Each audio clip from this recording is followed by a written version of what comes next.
মানুষ মানুষের জন্য। এটি একটি বিখ্যাত গানের লাইন, কিন্তু বর্তমান প্রেক্ষাপট পুরোপুরি ভুল প্রমাণ করেছে এই গানের লাইনগুলো।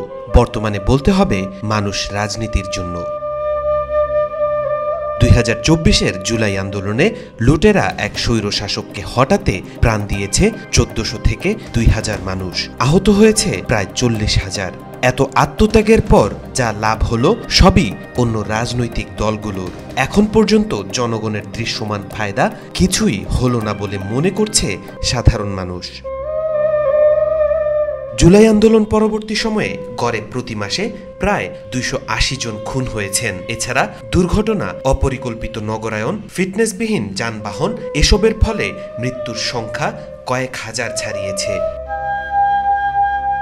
এত সব অব্যবস্থাপনার সবশেষ ফলাফল গত 26 অক্টোবর আবুল কালামের মৃত্যু।